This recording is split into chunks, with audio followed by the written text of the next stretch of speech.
Está de volta, bem-vinda.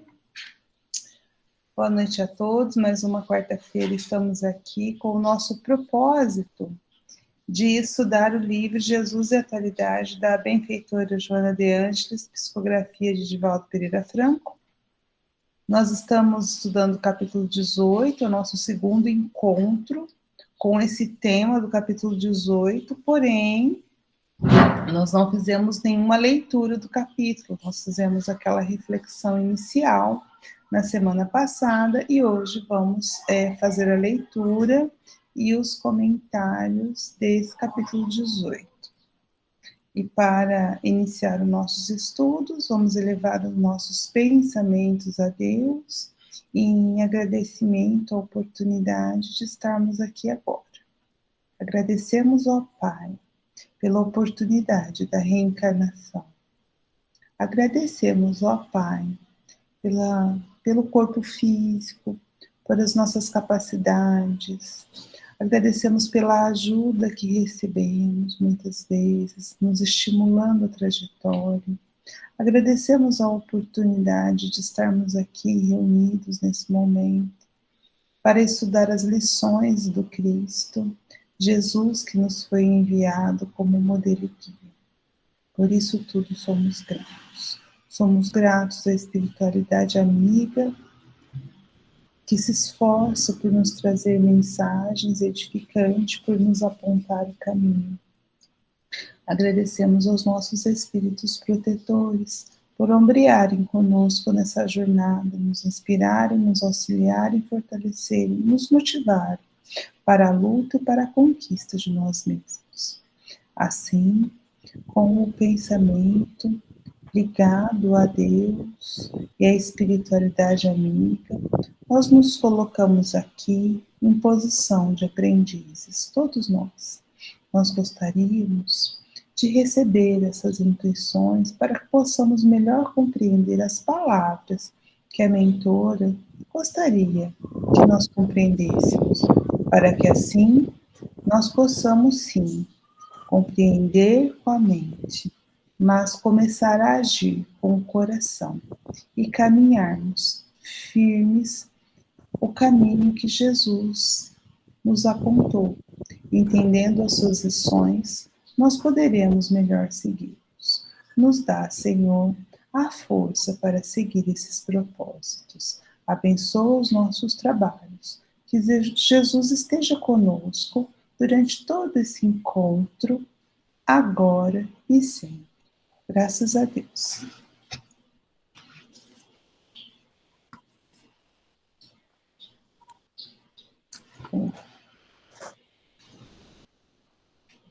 Amém. Jesus e sofrimentos.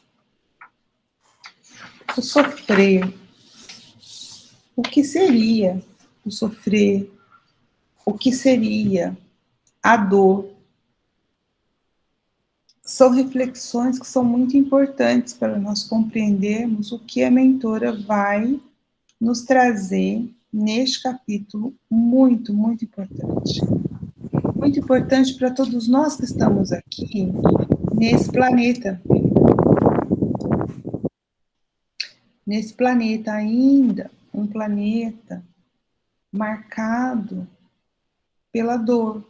A dor nos chega num planeta que já tem o nome de provas e expiações. Então a dor virá, vou inverter, tá? Num planeta de expiações e provas. Ou seja, a dor vem como consequência dos nossos atos infelizes de outras existências e dessa também. A dor virá. A dor pode vir também como um teste às nossas resoluções, ao nosso adiantamento, por isso provas. Então, quando a mentora propõe esse capítulo, trazendo a figura de Jesus no enfrentamento desse sofrimento, isso não deixa de ser, aliás, é muito atual. E atual em qualquer época da humanidade que a gente conhece, não é mesmo? Na época de Jesus foi atual, na Idade Média foi atual, na Idade Moderna foi atual, agora é atual, porque nós ainda estamos nesse patamar evolutivo. Vai ser atual para todos nós e eu tenho certeza absoluta que nós vamos aprender com as palavras da mentora nesse capítulo a olhar para dentro de nós, identificar as nossas dores e mais que identificar as dores que nos chegam, identificar que dores são essas que nós transformamos em sofrimentos. Por que continuamos trazendo esse sofrimento? Porque queremos estar... Aí vocês podem falar assim, mas que frase mais estranha que eu vou falar, mas é estranha mesmo, mas eu quero que vocês pensem. Como o nosso propósito é o autoconhecimento, por que queremos estar em sofrimento? Ah, não, mas eu não quero não. Será que eu não quero? Nós vamos ver nos estudos dessas linhas que às vezes, para não dizer muitas delas, sim, inconscientemente nós queremos nos punir, nós nos sentimos culpados. Então, essa questão é importante. Por que queremos estar nesse sofrimento? Porque não precisa responder para mim, nem para ninguém. É entre você e Deus. Faça essa pergunta com honestidade, com sinceridade. Reflita, para que a gente possa se conhecer e, em se conhecendo, identificando isso, porque queremos estar nesse sofrimento, já é um caminho para a nossa cura. E um espírito curado, um espírito saudável, não entra em sofrimento. Pode vir uma dor, mas ele não entra em sofrimento, ok? Então, esse é o convite para que a gente possa aprender muito. Eu tenho certeza que esse capítulo vai ser importantíssimo para cada um de nós, como foi todos os outros. E aí, o Ronaldo justificou que não poderia vir, mas eu tenho certeza que ele vai assistir depois. Ronaldo, nós já temos a nossa reflexão da semana, tá? Tá vendo? Ao invés de ler, eu já coloquei a reflexão para a semana, porque eu quero ou porque eu continuo querendo estar nesse sofrimento. Estar, porque o estar é um verbo passageiro, tá bom? Então vamos lá. Capítulo 18, como é que foi feita a divisão aí?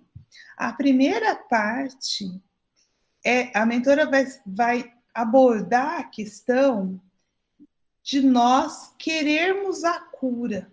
Tá vendo? Ó, já é a pergunta que eu estava fazendo para vocês. Ela vai abordar isso. Querer a cura. Então, querer a cura já faz parte do próprio processo de curar-nos. Então, você quer? Essa é a grande questão. Você quer? A segunda parte é crer.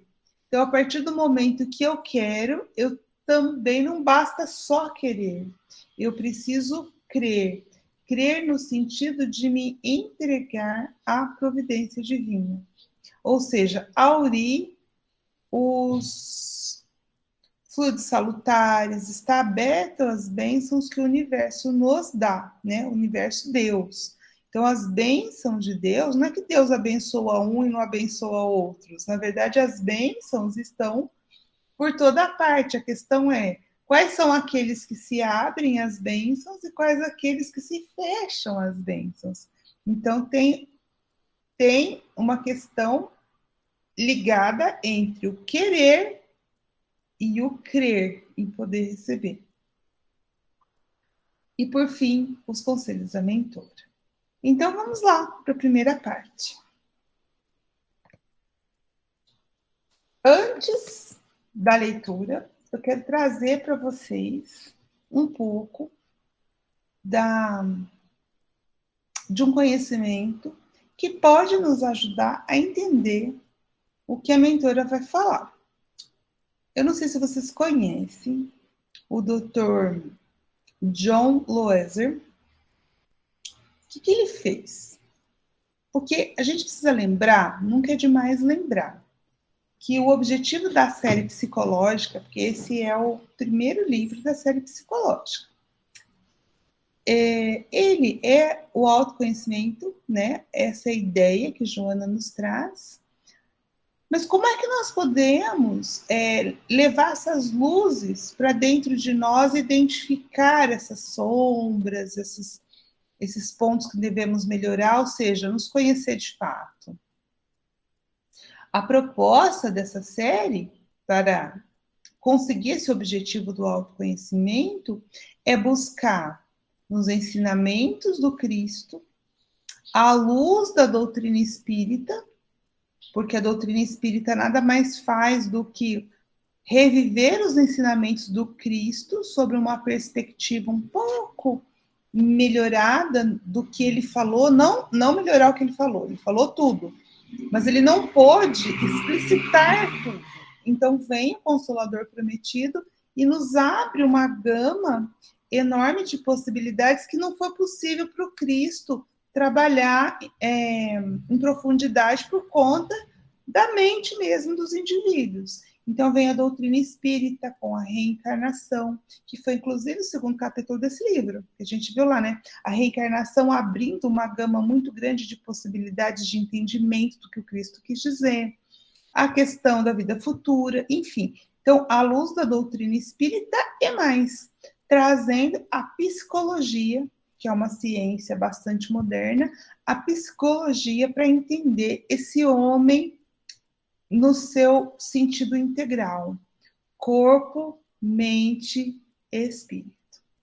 Ok? Por que eu estou trazendo isso? Porque agora vem um conhecimento um pouco da psicologia para a gente poder entender o que Joana está dizendo. Então, em 1982, esse estudioso, e ele é um dos maiores estudiosos em questão da dor. Tá vendo, ó, que o capítulo é sofrimento, mas aqui eu estou trazendo a dor. Tem diferença, né? A gente já viu isso, mas não quer demais recordar a diferença entre dor e sofrimento. A dor é uma situação que acontece e que muitas vezes não está ao meu alcance evitá-la. Algumas vezes sim, mas assim, na maioria das vezes ela não é. Ela acontece, ela faz parte da vida, a dor. Por exemplo, se eu levantar aqui e bater o meu dedão, o que vai acontecer? Não adianta focar com a minha mente assim, eu não vou sentir dor. Eu até posso tentar, né? Mas vai estar lá, a dor vai estar. Então, aconteceu, né? Aconteceu uma situação, um acidente, enfim, uma coisa externa ao indivíduo que traz essa configuração da dor. Mas, então, isso é dor. Agora, então a dor é uma resposta, vamos dizer assim, uma resposta a uma ação externa, concorda, gente? A dor é isso, aconteceu. Mas como nós respondemos à dor? Aí tem uma diferença. Vocês já perceberam que cada indivíduo tem um patamar de suportamento da dor? Tem pessoas que são um pouco mais fortes, tem pessoas que são um pouco mais sensíveis à dor. Eu, por exemplo, né? Eu acho que eu sou um meio termo. Eu não gosto de tomar remédio, eu me incomodo muito com a dor, eu não sou muito resistente, mas eu também, assim, não é qualquer dor, porque eu conheço pessoas que não suportam nenhuma dor de cabeça. Tipo, começou uma dor de cabeça, a pessoa vai e toma um remédio. Então, para mim, esse tipo de pessoa é assim, ela não suporta muito a dor. Eu consigo fazer isso, eu consigo, assim, eu vou esperar. Por exemplo, se eu tenho uma dor de cabeça, o que eu faço? Eu fico investigando por que será que eu tô com aquela dor de cabeça, o que aconteceu, eu dormi bem, eu fico investigando, tentando buscar a causa e falo assim, não, eu vou passar um dia e vou dormir bem. Amanhã eu vou acordar bem. Em geral, isso dá certo. Eu não sinto muito dor de cabeça, não. Mas, assim, em geral, isso dá certo. Mas eu já vi, eu conheço muitas pessoas que, assim, começou a pontadinha, pronto, já tomo um remédio porque não suporta a dor. Então, o que eu tô querendo dizer? Uma coisa simples como uma dor de cabeça, a gente viu que tem pessoas que têm reações diferentes a essa dor. E é isso que esse médico aí, estudioso da dor, ele vem trazer. Como que cada um de nós reage ao estímulo da dor.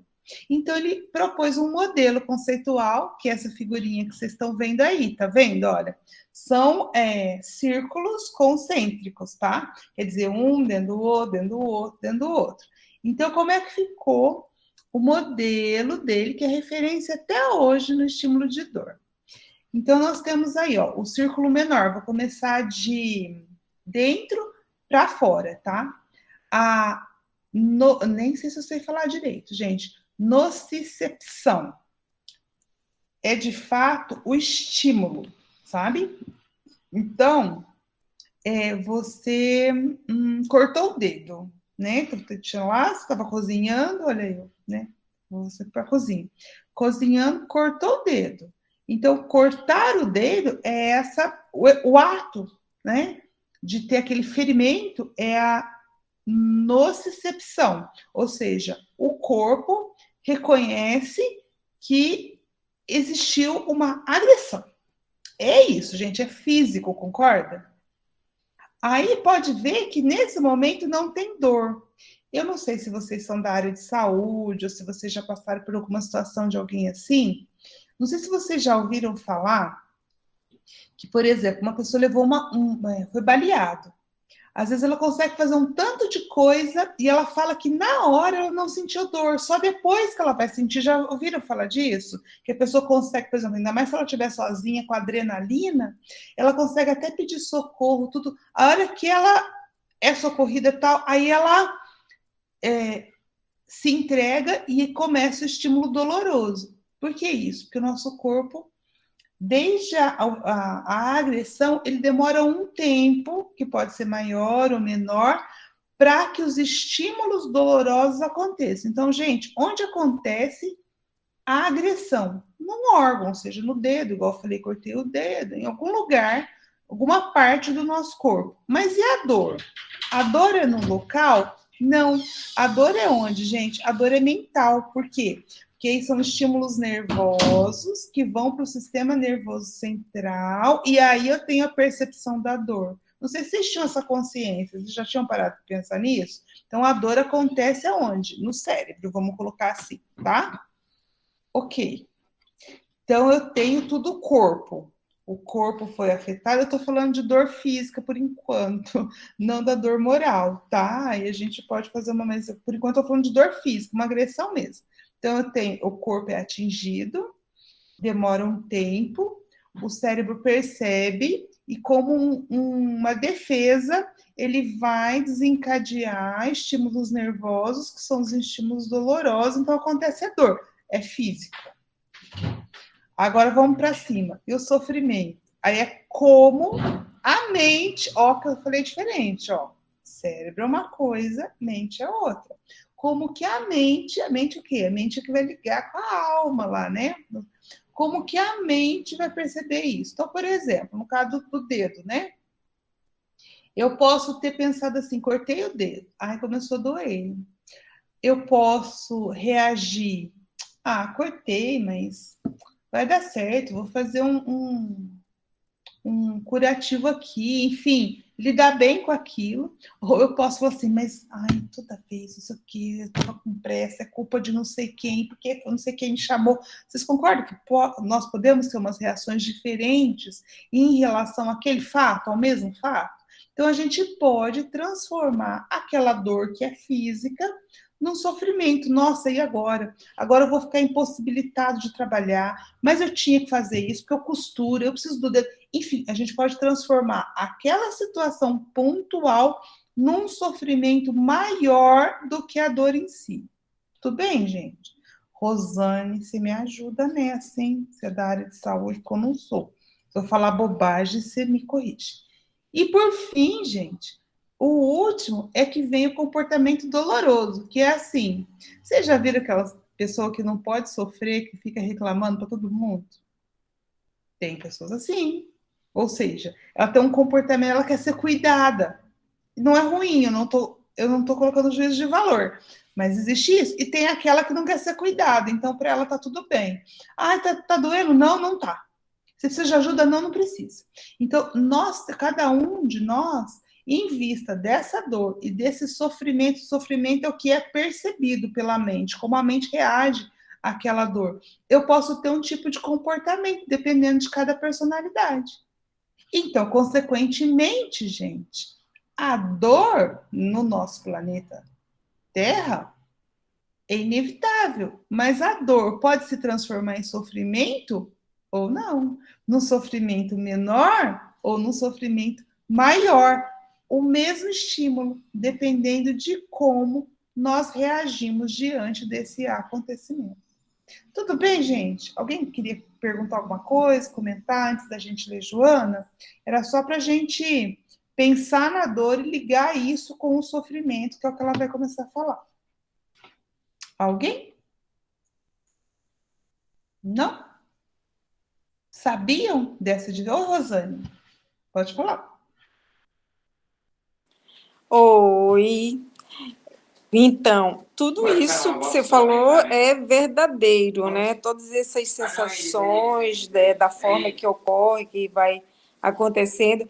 E, por sinal, essa semana aconteceu comigo, ó. Eu justamente na cozinha, e aí eu vou contar um fato também para vocês, porque...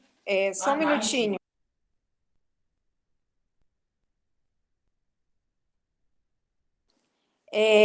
Eu tive um sonho que perdia o dedo. Isso tempo, né? Muito tempo. E eu tinha todo o cuidado de cortar o coco.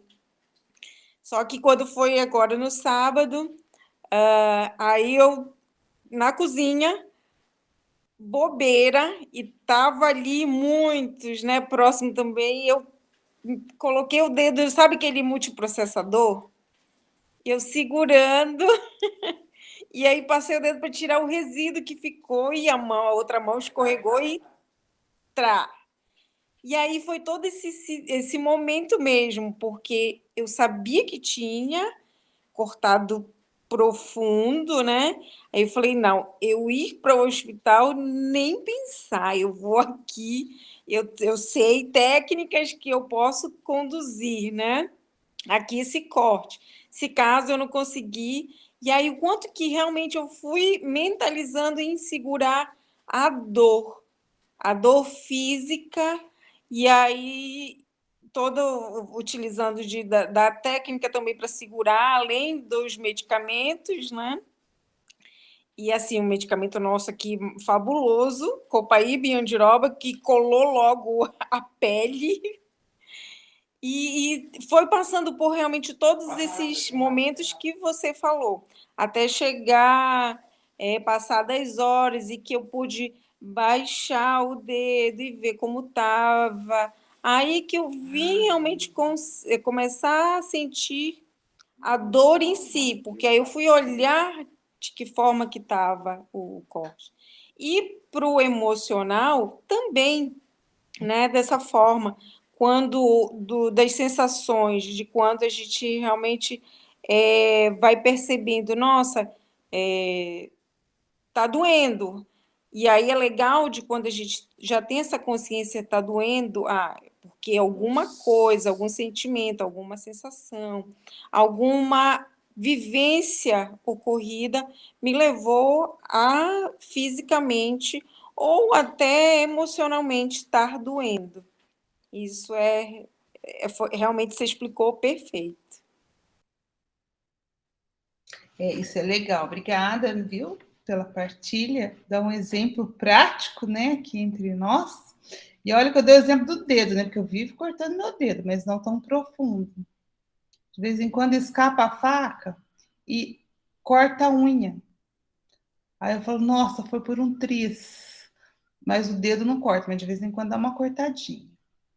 Estimo melhoras. Já já ele vai recuperar aí, ó. Obrigada, tá tranquilo já.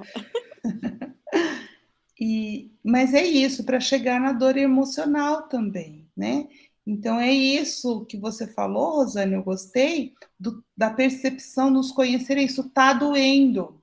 Porque quando é algo no físico, a gente enxerga o motivo.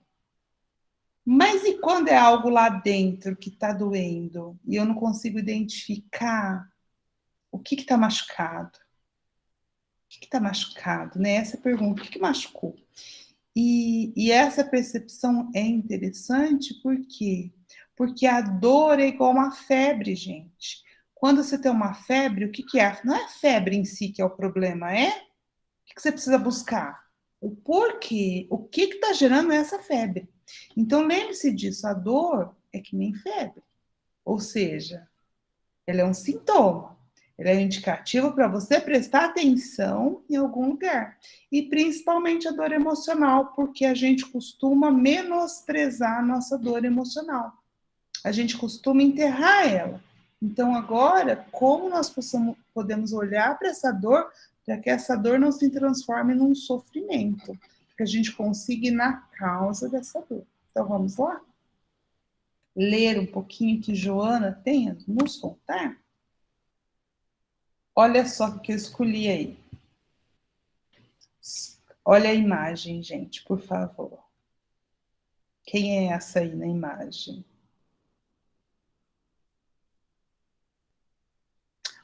A mulher hemorroíça, né? Que Jesus não precisava nem saber, ela nem pediu. Ela simplesmente tocou nas vestes do Cristo e ela foi curada. E ele percebeu.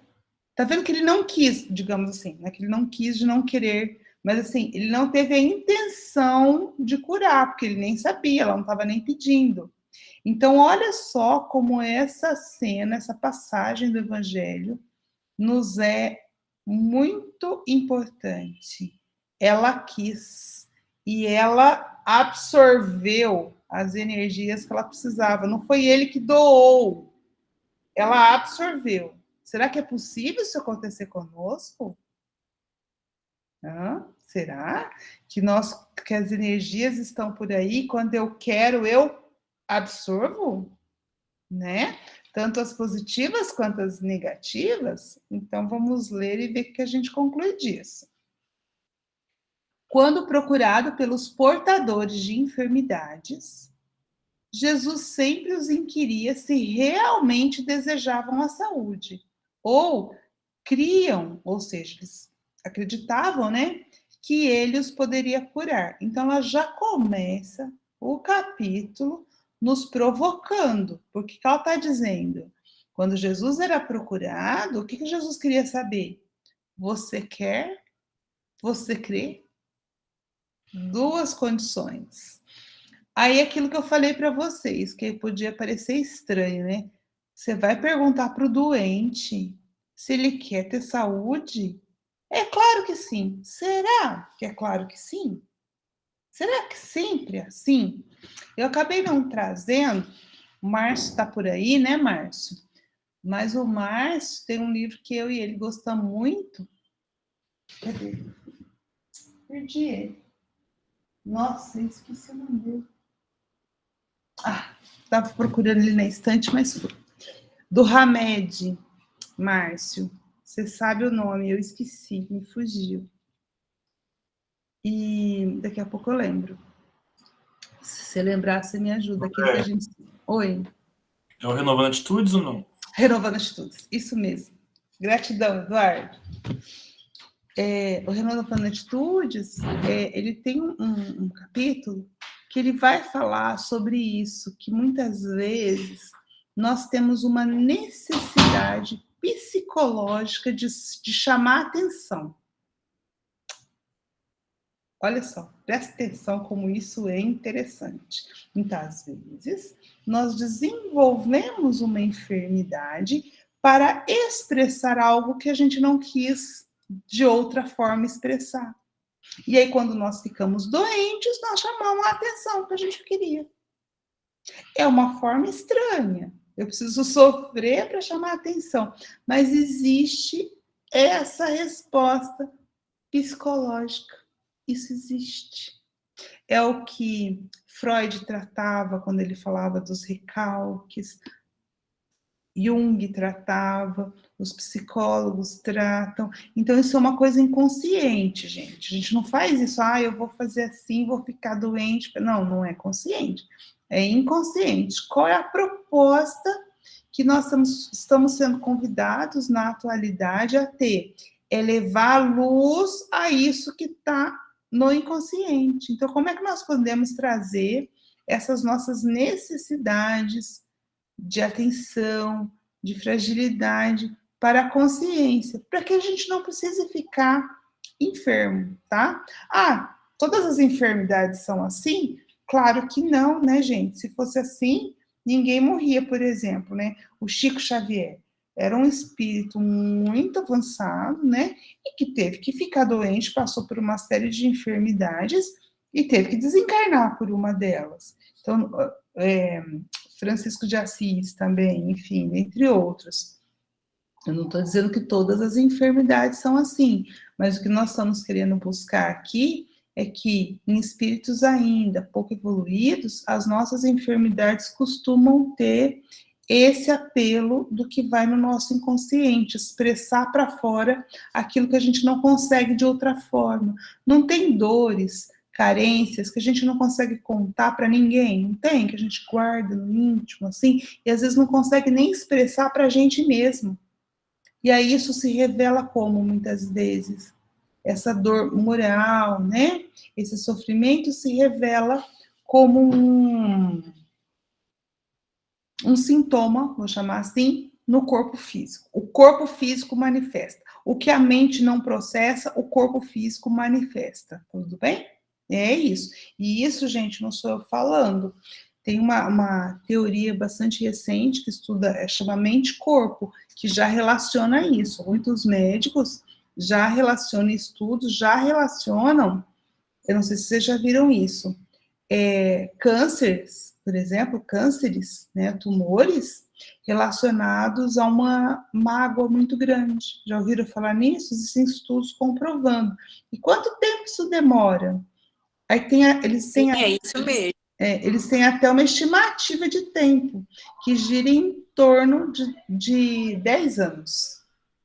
Entre a mágoa, que você vai guardando, e a manifestação do tumor. Porque até materializar do astral para o físico, demora um tempo.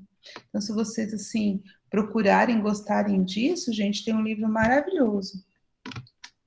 E todos os livros maravilhosos estão me fugindo da mente. Medicina da Alma. Oi, Fernando. Estou tentando lembrar. Pode falar, Fernando. É o cisalhamento, né, que eles falam, que é você tem essa elasticidade. Você vai até um certo ponto, né? Tanto expandir, né, ou ao contrário. Chega uma hora que ela rompe, né? Então você tem que ter esse controle. E aí gera essa... Esgarçamento. Esgarçamento da malha astral. É isso aí.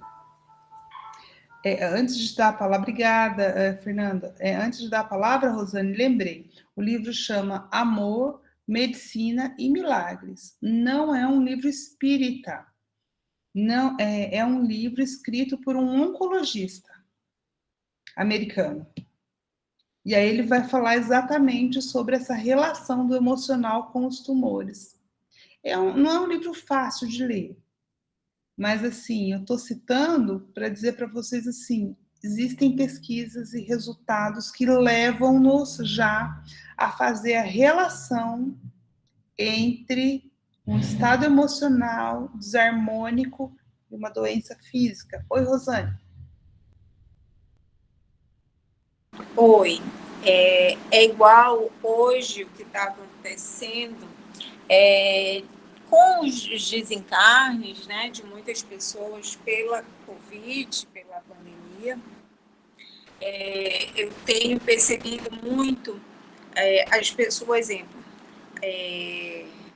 casal desencarna ou a esposa ou o esposo, em que a pessoa, o que fica encarnado, está passando por esse grande sofrimento e muitas das vezes somatiza também a doença e acaba desencarnando por essa dor tão grande, né, de não aceitação de que aquele ente querido desencarnou diante dessa doença, né, e que está muito assim no sentimento, na sensação das pessoas de Alguém trouxe.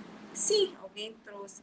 De buscar culpa ou culpar, entende? E aí é quando adoece mais ainda, né? O psíquico e a alma e o corpo. Bem lembrado. E isso atualíssimo. Atualíssimo, né? Então, é isso, gente. Então, Jesus inquiria: você deseja saúde?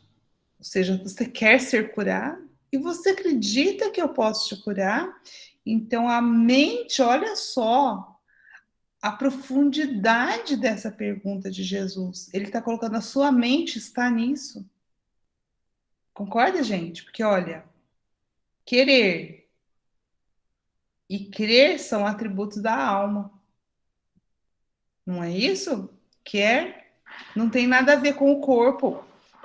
Tá vendo? Jesus não falava assim, mas se for essa doença, dá certo. Se não for essa, não era isso que ele falava. Você quer, você crê. E aí, olha só que a mentora diz: era de fundamental importância para o restabelecimento do enfermo a sua segurança íntima sobre esses dois requisitos: querer e crer. Eu acho que foi a Maria Lúcia que trouxe um texto, né? Já podes ir, não foi, do Emmanuel? Foi você, não foi, Maria Lúcia? Então, essa é a questão, já podes ir, ou seja, você está querendo ser cuidado ou você já está querendo cuidar? A gente vê muito isso, deixa eu dar a palavra, Márcio, nos livros psicografados. Muitas vezes a pessoa desencarna e aí ela vai para um hospital, né, no plano astral, e aí você vê que a pessoa mais desprendida, né? O que ela faz? Logo, logo que ela se sente melhor, ela quer trabalhar, ela busca um trabalho.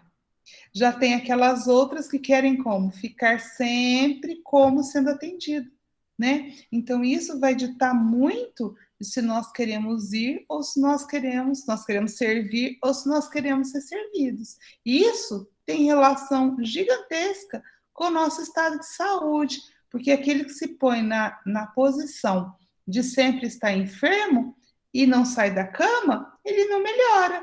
E aquele que, mesmo enfermo, vai ter a disposição de sair, de andar, você vai ver que ele propicia uma saúde, uma disposição bem melhor. Oi, Márcio, pode falar.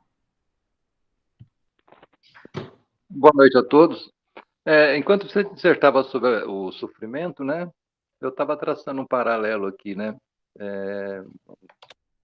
O que leva muitas das pessoas, principalmente aqueles que desconhecem a doutrina espírita ou conhecem por alto, até mesmo aqueles que já estão há alguns anos na doutrina, é o sofrimento, né? É a busca de alívio, de consolo. E por várias e várias vezes, né, nos cursos, em palestras, em leituras, eu já identifiquei essa problemática da pessoa que vai à busca do alívio, né, do sofrimento que ela carrega. Isso, extrapolando para o passe, que é uma coisa corriqueira nas casas espíritas, para mim apresenta um grande problema, que é justamente do querer e do crer. A pessoa anseia pelo passe na expectativa de se livrar daquele sofrimento. Então ela quer, mas ela não sabe absolutamente o comportamento que ela deve ter, o preparo de equilíbrio que ela deve levar para aquele momento, para que ele passe, possa surtir o efeito que ela deseja. Então ela só quer, mas ela não crê. Ela simplesmente apresenta o corpo à disposição do passista e acha que está tudo bem. Não é bem assim, né? E isso a gente pode extrapolar para sofrimentos mais profundos, enfim. A gente tem conhecimento de depoimento de médicos, né? Em alas hospitalares, em que eles fizeram esse tipo de experimento, entre aspas, né? Com pacientes que tinham uma espiritualidade mais desenvolvida, outros nem tanto, e a ala daqueles que tinha o positivismo, a crença, não só o querer, mas tinham a crença também, né, que um poder maior pudesse estar ao lado deles, ajudando a se livrar daquele sofrimento físico, né, que se apresentava naquela hora. A recuperação desses pacientes foi muito mais acelerada, enquanto que da ala daqueles menos espiritualizados foi mais lenta ou, muitas das vezes, nem se deu a recuperação. Então, acho que é super importante a gente não apenas crer, né? Mas movimentar, não apenas querer, mas movimentar, é se querer sobre a forma de crença, de crer, de ter fé, de ter confiança, de acreditar. Era isso. Gratidão, Márcio. Antes de passar a palavra, Fernando, só fazer um comentário, senão eu acabo esquecendo o que o Márcio falou. Você sabe, Márcio, que nessas pesquisas também, né, na área de saúde, você falou da ligação com a espiritualidade, é muito verdade isso. As pessoas mais espiritualizadas, elas têm uma leve tendência a responder melhor aos tratamentos, isso foi mostrado estatisticamente, mas o que eu queria dizer aqui para você e para os outros é o seguinte, não é só, não basta, assim, não é para crer só em algo superior em Deus. Muitas vezes a própria crença no médico, assim, a pessoa confiar no médico que aquele medicamento que ele está passando vai funcionar, o mesmo medicamento muitas vezes funciona pela crença que ela tem no médico.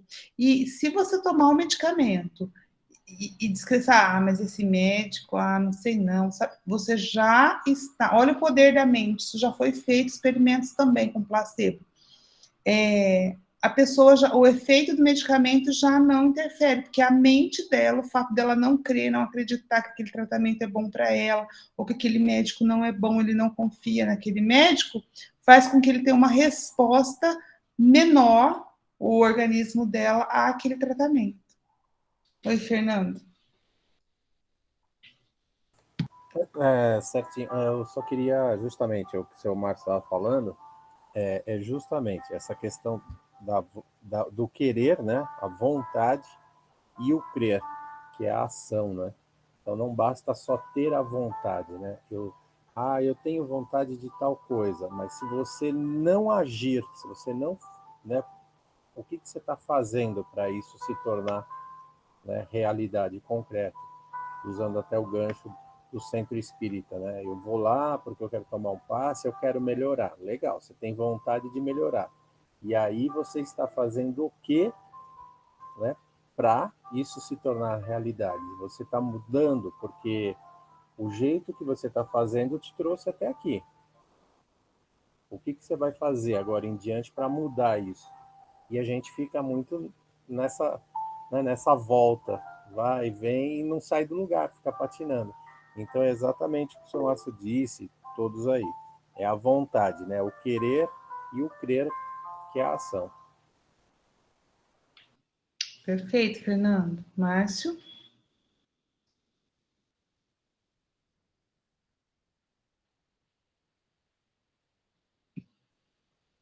Márcio, você vai querer falar de novo ou não? Sua mãozinha está levantada. Perdão, é que aquele fato da pessoa crer, né, além de querer. Eu tenho um exemplo prático aqui ao meu lado. Minha esposa teve uma fratura séria no tornozelo e não o fato só dela querer, é evidente que todo aquele que sofre algum problema quer esse problema resolvido, mas ela cria tanto no médico, inclusive ela em prece, né, que se colocou nas mãos do médico e que a espiritualidade guiasse as mãos dos médicos, né? Ela é atendida também por um médico espírita, você conhece, doutor Amir, né? E a fé que ela tem, que o doutor Amir tem condições maiores que a academia deu a ele, né? Leva a ela muito conforto, né? Tanto no caso da cirurgia como esse tratamento mais rotineiro, a crença, né, o fato dela crer é algo que não pode ficar separado do querer. Não é? Isso mesmo, perfeito. Não sabia, viu, Magali? Mas que bom, eu acho que é importante mesmo a gente ter essa crença, essa confiança em alguém, né? Eu também confio muito nele, viu, Magali? Quem não é daqui, talvez não conheça o Dr. Ami, gente, mas ele é uma referência aqui na região, viu? É um médico homeopata espírita, e holístico, enfim. Eu confio muito nele. Eu também confio muito nele. Oba, quero Oi? conhecer. Pessoa excelente. Eu já faço uso da homeopatia. Eu conheço ele. Eu conheço ele, eu morei, fui vizinha dele há muito tempo, porque eu sou de Alterosa, né? Eu morei em Alterosa. Conheço ele desde meus 15 anos, então. Olha só. E a minha mãe e minha família toda faz tratamento com ele. Minha mãe fala assim que só de ir lá ela já sai melhor. E realmente, eu também gosto muito. Só de ir lá, de conversar, ela já sai lá de lá melhor. E conversar o que ele gosta, né? Mas ele, como um bom psiquiatra, né? Ele sabe disso, né? Que a conversa ali é onde ele gera a relação, onde a pessoa vai falar, vai expor as suas questões. Maria Lúcia, obrigada, Graciete. Viu? O ângulo que vocês estão falando é tão legal que eu acho que eu vou mudar o enfoque do meu ângulo, nem sei se vale a pena, porque vocês estão seguindo nessa linha do pensamento, do crer, do querer. Sempre vale a pena. E dessa maravilha que é ter essas pessoas que estimulam o eu interno, né? Para a gente conseguir esses milagres da vida. Mas eu estava pensando nessa frasinha, né, dessa segurança íntima, né? E lembrando da frase que você deixou para o Ronaldo, que eu anotei aqui, por que queremos estar em sofrimento? Ou seja, eu vou mudar um pouquinho o ângulo de pensamento aqui, tá? De reflexão. E eu estava pensando assim, essa segurança íntima, porque muitas vezes, que nem o seu Márcio falou, a pessoa vai lá no passe, eu quero, e às vezes até fala, não, eu creio, eu tenho fé, mas é uma coisa tão exterior que ela não consegue estimular a sua autocura. Por quê? Porque muitas vezes essa segurança íntima a gente realmente não tem, porque inconscientemente eu me sinto vítima. Eu sendo vítima daquele sofrimento, daquela dor, daquela situação, eu atraio os olhares para mim, né? Daquele zelo do outro para comigo, uma baixa autoestima.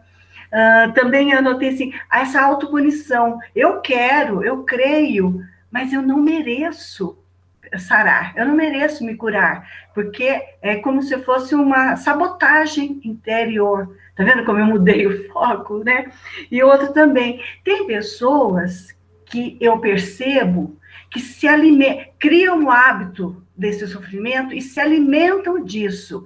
Parece que se for curada, vai faltar algo na vida dela. Então, cria-se um hábito tanto de reclamar, de sofrer, de mostrar, que se habitua. Eu falo assim, que a pessoa se alimenta daquela situação.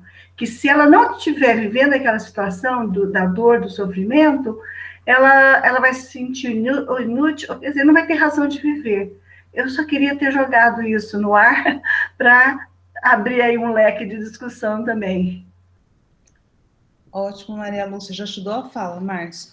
É isso mesmo. Ótimo que você também trouxe esse olhar, porque eu lembrei, na tua fala, lembra que eu falei da Amor, Medicina e Milagres? Eu lembrei de uma história. Quando você falava, me veio à mente, que eu queria deixar para vocês. Então, lá, o médico, eu esqueci o nome dele, ele vai contar de uma paciente, porque assim, gente, rapidamente falando, o que gerou toda essa questão do livro? Não sei se alguém conhece esse livro. Conhece, Rosane? Amor, Medicina e Milagres? Conhece?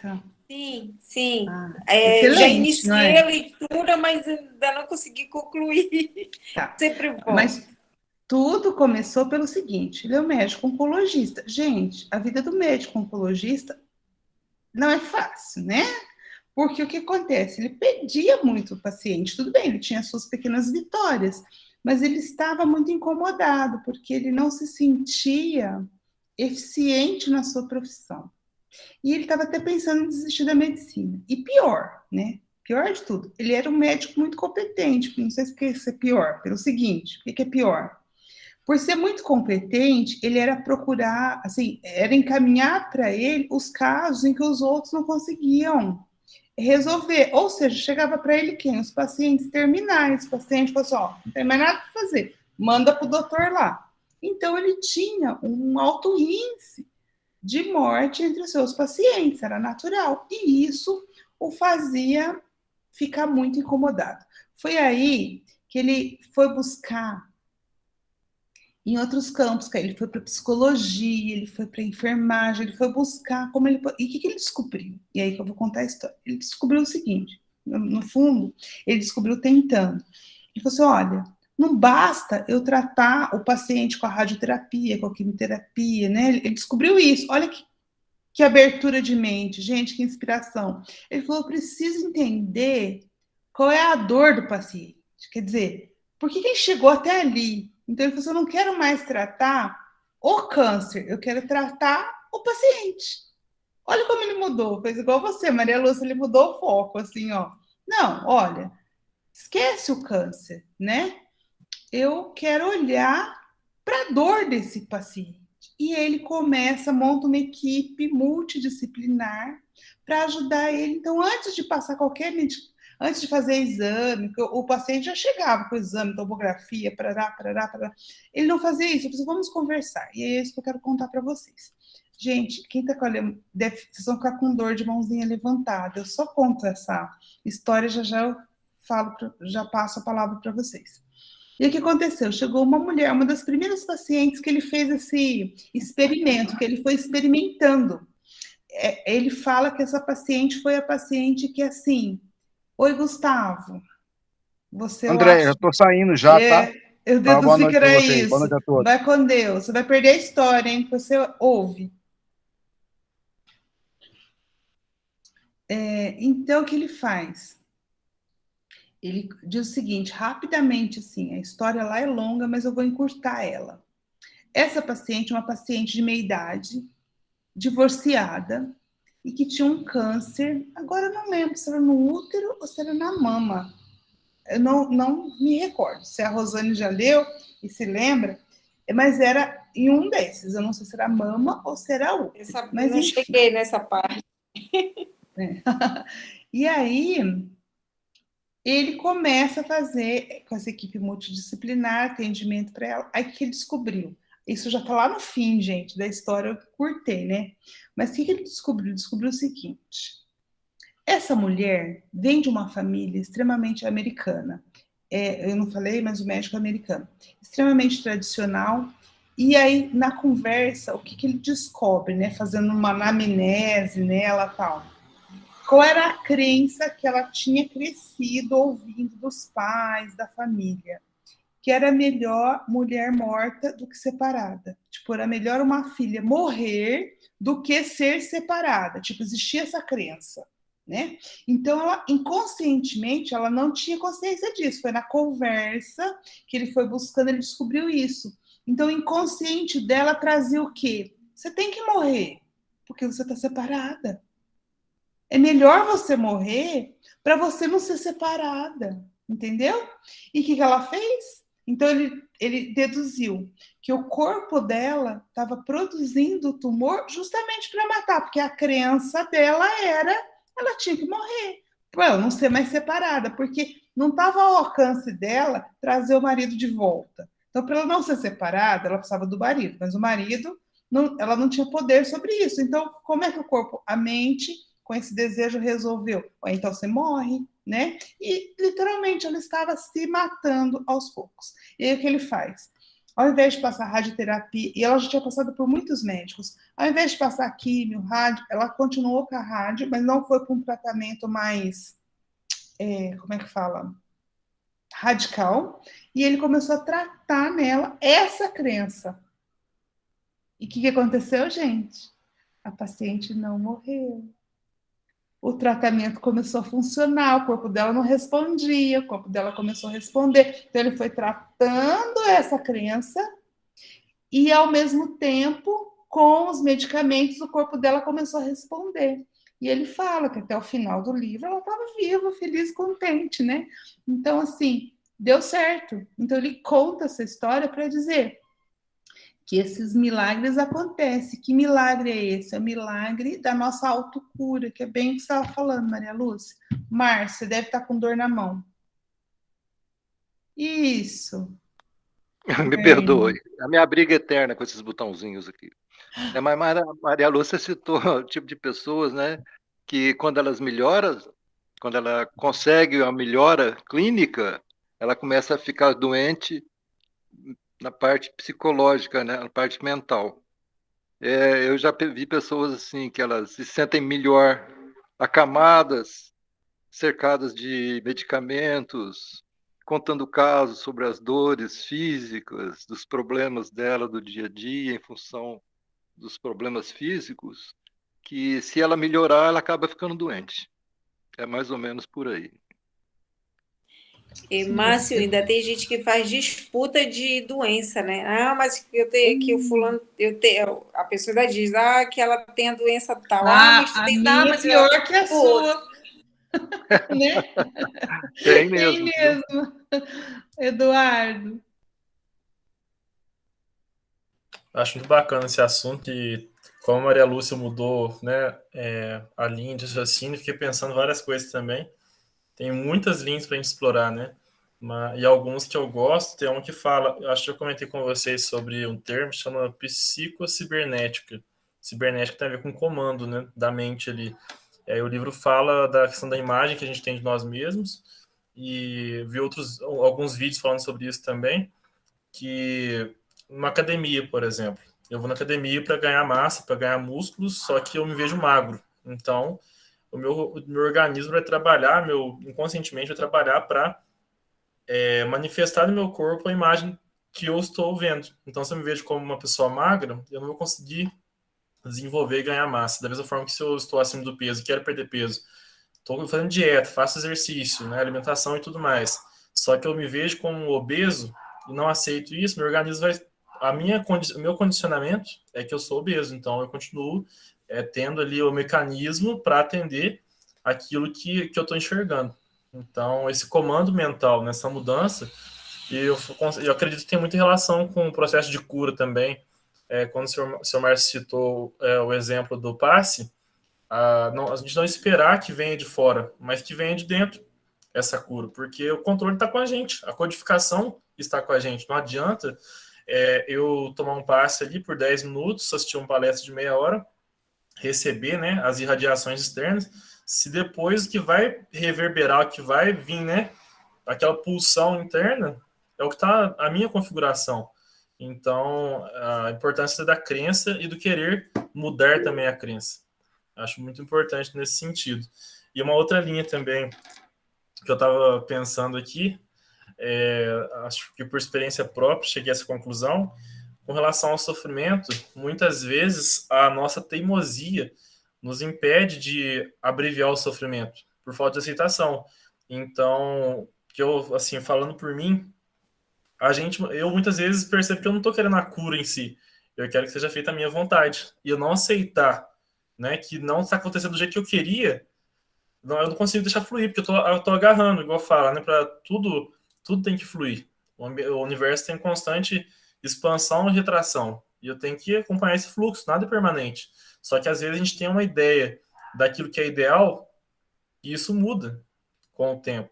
Às vezes a gente tem que fazer, assim, é importante a gente olhar para nós mesmos e perceber o porquê da febre, o porquê da dor, para ver se a gente não está querendo uma solução para algo que está resolvido. Quando a André dá o exemplo do dedo machucado, eu penso na unha quebrada, né? Mulher que tá com a unha toda, né? Aquele cuidado com a unha quebra, sente a dor, mas a dor maior não é porque tá do dedo mesmo que machucou, mas porque perdeu a unha e estava preservando por tanto tempo aquela unha, aí passou a dor, né?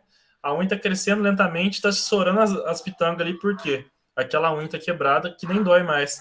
E aquela teimosia, aquela forte aceitação nossa, por não ser como a gente gostaria, não permite abreviar o sofrimento. Então, não adianta quem vier de fora falar, porque a pessoa de fora fala assim, não, mas passa tal coisa que vai parar de doer. Na realidade, a unha não tá doendo mais. O que tá doendo aqui é aqui dentro, a minha falta de aceitação. Então, essa teimosia, muitas vezes, é o que eu percebo que cada dia é um desafio para ter humildade, né, e falar, pedir ao médico dos médicos a cura que a gente precisa, não a solução que a gente gostaria. É basicamente isso. Obrigado. Nós que agradecemos sua colaboração, Eduardo. Rosane? O quanto que reverbera em nós tanto o adoecer quanto o equilíbrio da nossa saúde, que é os nossos sentimentos, as nossas sensações, o equilíbrio entre consciência e sentimento, né? O equilíbrio entre o pensamento e a emoção. Então, tudo está interligado no eu existência, criação divina, né? Bom, pessoal, deu o nosso horário. Eu acho que foi muito rico. Eu vou só ler uma frase, tá no outro slide, por quê? Porque no meu livro só falta essa frase para concluir o pensamento da Joana. Então, só para a gente não perder, eu vou ler, mas a outra frase vai ficar para a semana que vem. Ó, vou ler para vocês. Ela conclui assim, ó. Complementando-se um no outro o quê? O querer e o crer. Complementando-se um no outro, tornam-se essenciais para o restabelecimento físico e psíquico do candidato à cura. Eu acho que é bom que junta o que ela falou e os comentários que a gente fez, por isso que eu quis ler. Então, com isso, com essa conclusão, nós encerramos o nosso encontro de hoje, bastante rico em reflexões, e eu continuo convidando vocês a continuarem pensando sobre isso, com aquela frase que vai ficar na reflexão, né? Qual é aí o meu sofrimento? E até eu vou projetar aqui para vocês, quer ver? Era uma reflexão que já estava, olha. A sua dor precisa ser um sofrimento? Então, o que a gente foi comentando é isso, existe uma dor. Eu lembrei aqui da nossa querida Margarida, né, Margarida? Com uma dor física, mas mesmo assim, ela não faltou um dia os estudos lá de sexta, continua o seu trabalho, vem aqui, ou seja, né? Como que essa dor pode ou não pode ser um sofrimento? Porque ela podia ter dito, eu não estou bem, boa noite, Roselaine. Então, como que é isso, né, gente? Identificar as dores que nos chegam, se a gente a transforma num sofrimento.